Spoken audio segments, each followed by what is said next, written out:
Bonjour à vous toutes et tous les amoureux du no-code, du digital, du numérique, des automatisations. Aujourd'hui, je vais vous montrer un petit cas pratique, une petite astuce que j'avais appris à mes débuts dans le no-code et qui m'a bien facilité la vie. Cette astuce, c'est quoi? Je vais vous montrer comment tester des scénarios. Quand vous avez, vous savez, un module qui est ici en instant trigger ou ce qu'on appelle immédiatement, enfin qui se lance dès qu'il y a une action sur une autre plateforme, un webhook ou un trigger watch de n'importe quelle plateforme, Notion, Airtable, Filout, tout ce que vous utilisez. Dès qu'il y a une action qui se passe, c'est reçu ici. Et en fait, vous n'allez pas pouvoir, voilà, si je veux le tester et que je fais lecture, il va me dire qu'il attend des nouvelles données. Donc si je veux modifier mon scénario dans Make et que je veux faire des modifications, bah, ça va être très compliqué parce que ce qui va se passer, c'est qu'à chaque fois, il va falloir que je remplis mon scénario, enfin mon formulaire. Par exemple ici, j'ai créé un quiz que vous retrouvez dans une autre vidéo YouTube où je vous montre cette automatisation. Comme j'ai une activité musicale aussi où je forme des artistes indés émergents, et bien ici, je vais leur proposer de choisir la meilleure formation pour eux. Parce que parfois, ils vont sur mon site et ils me disent, Guylaine, ok, c'est très bien, mais en fait, je ne sais pas vraiment à mon stade quelle formation je dois choisir. Donc, j'ai mis en place ce formulaire. Encore une fois, je vous montre dans une autre vidéo YouTube comment j'ai fait ça. Et à chaque fois que je veux modifier la sortie, l'email qui va être envoyé ou autre, bah, il faudrait que je remplisse à chaque fois toutes les informations pour faire des tests. Et ça peut être très long parce que bon, c'est des petits quiz, il y a plusieurs questions, mais ça peut être pour d'autres actions que vous devez faire. Alors pour éviter ça, bah, je vais vous montrer, parce que je veux voir selon les réponses si ça change, je veux faire des tests, j'ai pas envie de renvoyer à chaque fois, donc je vais vous montrer comment je fais ça tout de suite facilement.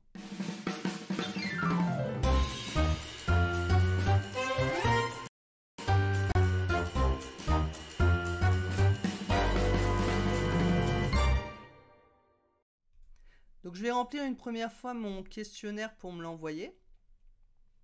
Donc vous allez voir, hop, je vais le mettre comme ça, d'accord, comme ça, vous allez voir en entier. Donc je vais mettre mon mail, si ça veut bien. Alors le but de ce questionnaire en fait, c'est que, alors je ne vais pas revenir sur tout le scénario, le but c'est que je vous montre comment ça marche, mais les gens vont choisir en fait plusieurs réponses, d'accord, et suivant les réponses, eh bien je veux que ça me fasse un résultat avec des formations qui vont être proposées à la personne. Hop, je vais mettre ça. Ici, je vais mettre faux, vrai, vrai. Je mets vraiment n'importe quoi, c'est juste pour l'exemple. Et là, justement, je retravaille sur le scénario. Donc, je me suis dit, tiens, ce serait intéressant de vous montrer comment ça marche. Voilà, ici, attention, il y a acte. Hein, je mets bien que la personne en envoyant le formulaire accepte que l'IA traite ses réponses. Je soumets et normalement, ici, on va voir que ça va se mettre en route.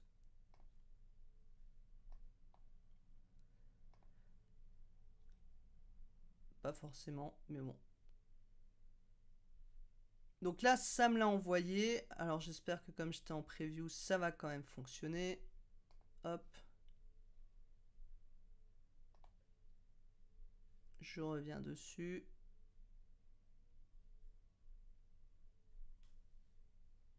Donc je réactualise la page et là je vois qu'en effet il me l'a bien enregistré.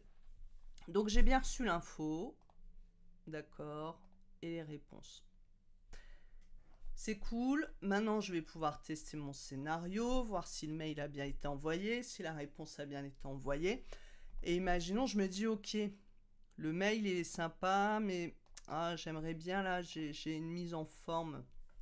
J'ai des encarts qui se mettent. Bon, le but, c'est pas que je vous montre ici tout le scénario, mais la technique pour refaire. Je me dis, tiens, en fait, le module OpenAI, j'aimerais bien analyser les réponses autrement, peut-être restructurer les parties de mon mail, les encarts qui sont envoyés dans le mail. Et je me dis, tiens, mince, j'ai oublié quelque chose, ou mon itérateur, il n'a pas fonctionné comme je voulais, ou ceci ou cela. Enfin, peu importe, je modifie quelque chose, et là, il va falloir que je le relance, parce que si je refais lecture, ça ne marche pas. Donc ce que vous pouvez faire, la petite astuce, pour ceux qui débutent ou qui ne connaissent pas cette astuce, c'est vous allez retourner sur l'historique d'un des scénarios Et ici, en fait, le premier module, vous allez cliquer sur la petite bulle. Et là, vous avez la sortie, en fait, de ce module. Et ici, vous avez une petite icône pour télécharger. Là, à côté de Data Size, vous faites télécharger, vous faites Download Output Bundles. Donc, pas Input, parce que Input, c'est l'entrée, ce qui rentre.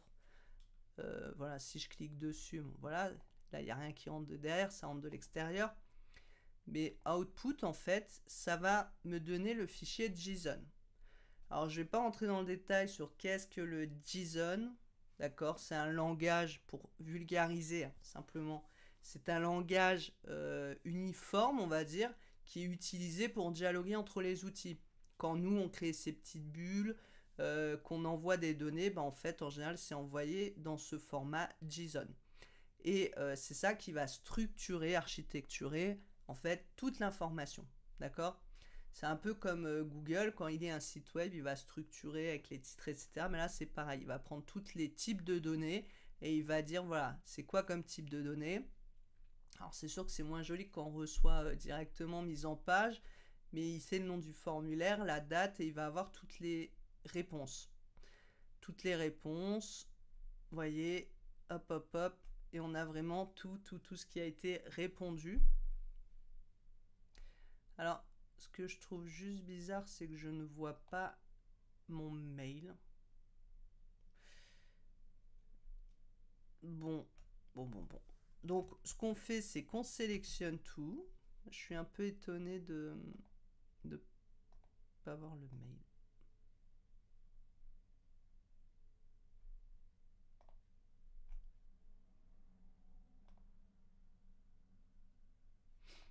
Pourtant, je l'ai bien, le mail. Hein. Ici, tout. Ouais, il l'a bien mis. Hein. Il le récupère bien, mais c'est marrant parce que je ne le vois pas dans la sortie.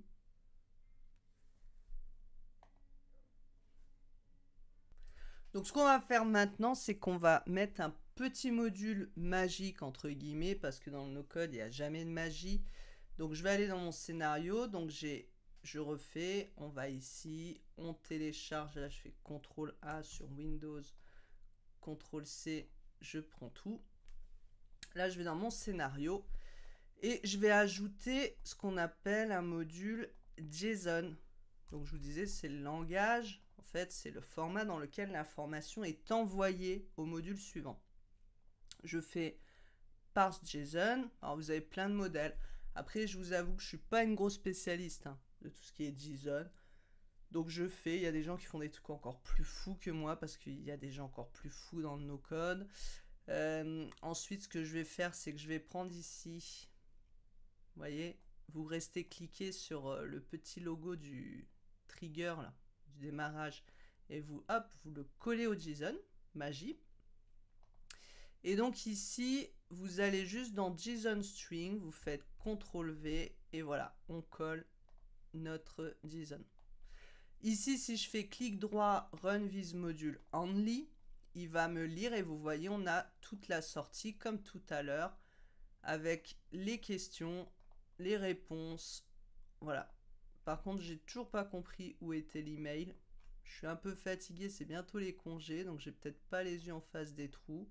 Mais voilà, quand vous envoyez un JSON, vous avez ça qui est envoyé, et lui ensuite, il va le restructurer. Comment on fait ensuite? Alors ensuite, si vous voulez tester et pas vous réembêter à tout remapper, ben, vous sélectionnez votre scénario, copier-coller, voilà, et en fait après, il va falloir rechanger ici tout ce qui était mappé là. Vous voyez toutes les réponses. Alors par contre, ce qui est un peu chiant avec Fillout, c'est qu'il met pas les... Si quelqu'un a cette astuce, je veux bien. Moi, je ne récupère pas les questions. Voilà, ça me met des chiffres, donc débrouille-toi avec ça. IBNZ, je crois qu'il n'y est pas. Je crois qu'il... IBNZ, il est là, voilà. Alors, soit je peux faire ça. Voilà, je vais remettre tout en fait. Ou je vais tester avec vous en live. On va voir si ça marche.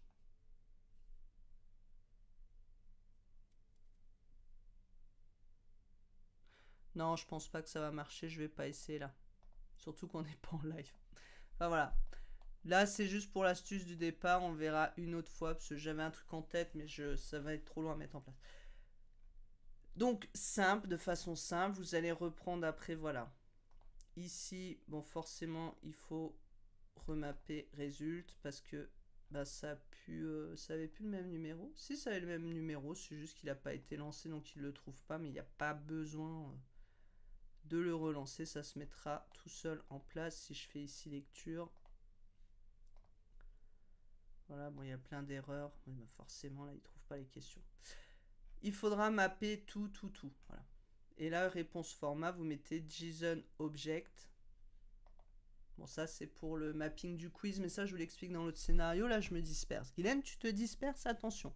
Mon astuce, c'était juste comment on évite de relancer. Si maintenant, vous ne voulez pas ici copier-coller tout votre scénario, vous faites juste ici un link et vous le liez. Voilà.